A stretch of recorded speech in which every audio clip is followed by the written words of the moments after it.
Hey everybody, Mitch Wilder here with the Ahead of the Curve podcast. Micah with me to share some knowledge on taxes and tax planning and answer some of our frequently asked questions about taxes and tax planning for ourselves and for our businesses. So Micah, today we wanted to ask, a lot of times we get questions about mileage, vehicle related expenses.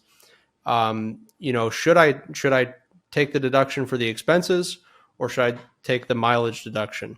How do we determine that for ourselves and for our business? What's the best path?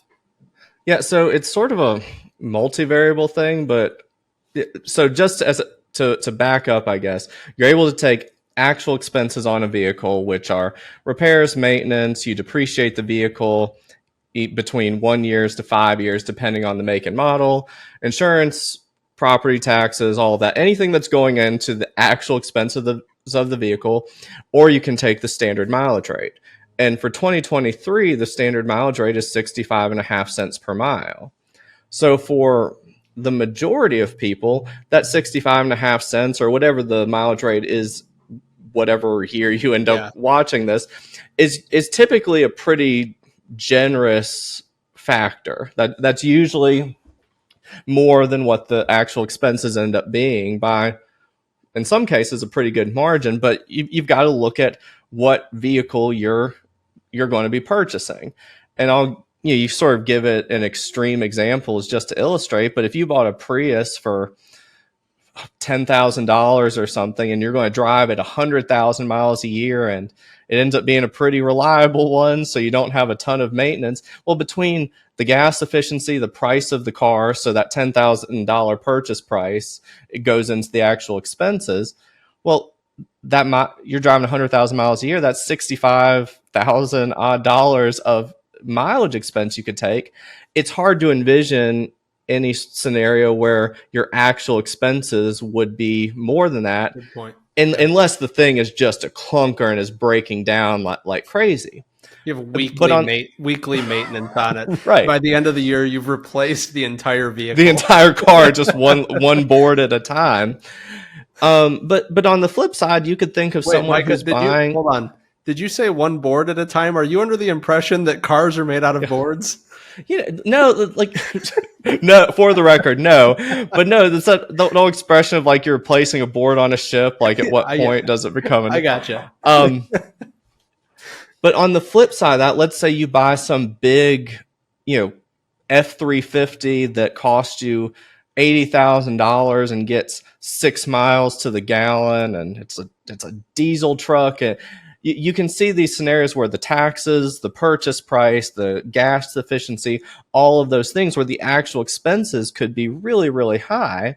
And especially because that purchase price is so high, you're getting the depreciation that you're getting to take also factors in to be pretty substantial. So in that case, and the F-350, you're not going to be driving as many miles, but it could be even you've got some Mack truck or something giant that has a very specific, it's really expensive, but has such a specific purpose that you're only driving it 5,000 miles a year.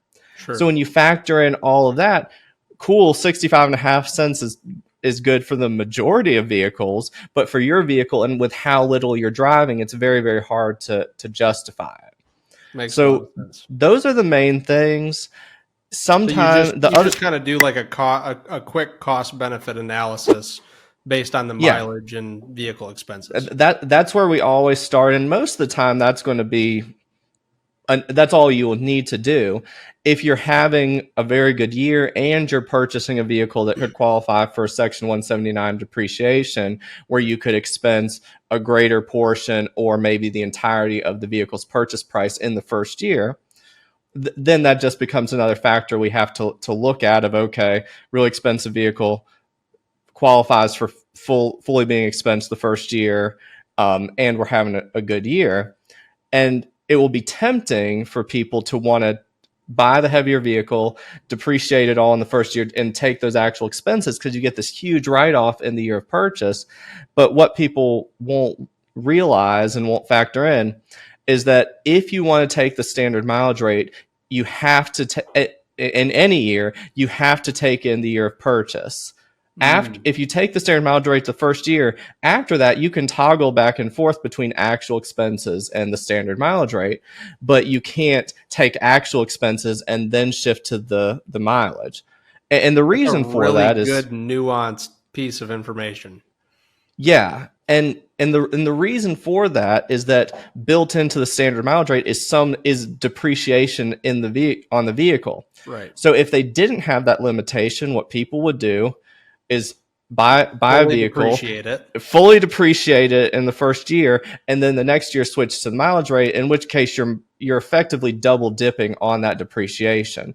So that's another thing that we'll talk about with people, and again, that will steer them more towards the mileage, because yes, the first year you might be marginally better off or way better off expensing the vehicle and getting the tax rate. But if you widen the event horizon over, so how does this average out over the 5 to 10 years I'll own the vehicle?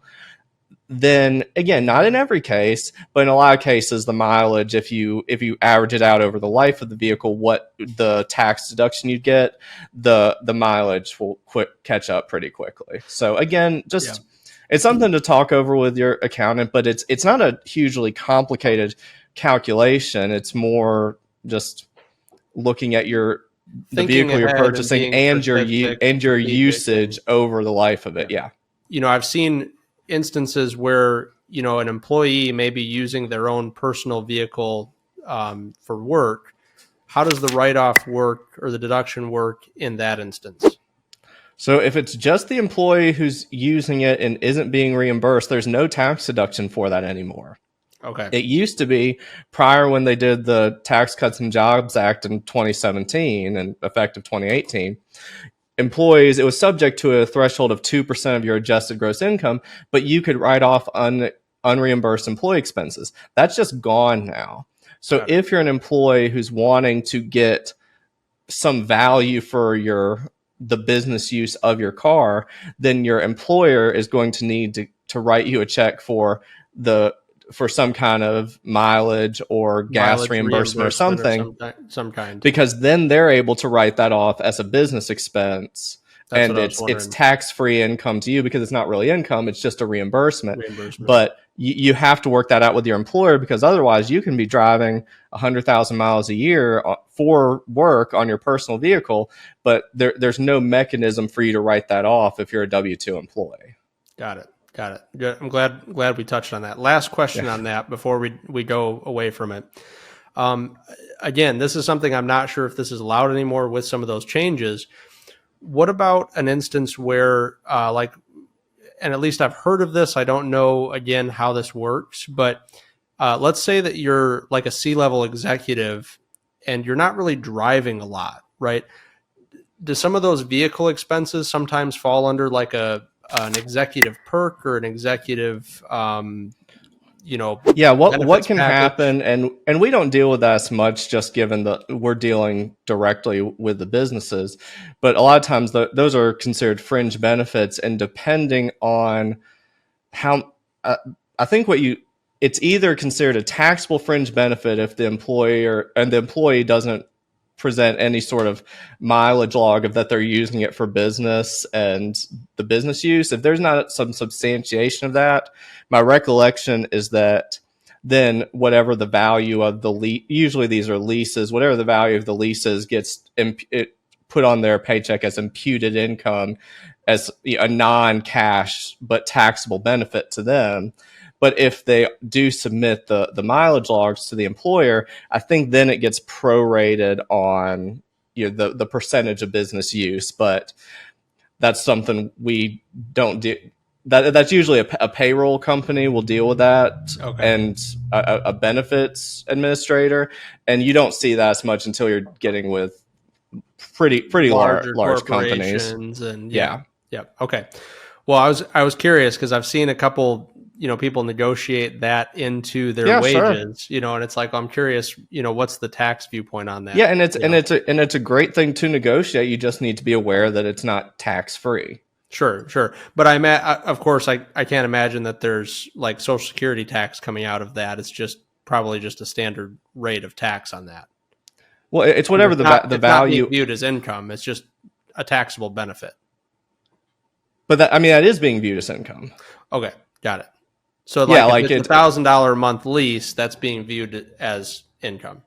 Yeah, it's what they call imputed income, or the value of that benefit you're receiving. Same thing happens when you get life. And again, this is something we don't look at as much, but I think it used to be $50,000 if you got a term life policy that the employer was paying for. Anything over that 50,000, they would throw, the value of that was $20 a month or something, that even though you're not receiving it as cash, that is a taxable benefit and gets added to your W-2 at the end of the year. Got it. Perfect. Well, good to know. Maybe a couple people who are watching this will be negotiating that into their contracts. Who knows? But no, appreciate the insights on that and thoroughly answering these questions. I think this is a big one that a lot of people have, trying to figure out how this works and how they should do it. And of course, as always, if you like this type of content and you want to see more about tax planning and how you can optimize yourself and your business from a tax perspective, we'd love to have you subscribe and join us here weekly as we produce these videos. And Micah, as always, appreciate you being here and sharing your knowledge on all of this information. Yeah, sure thing, man. Yep.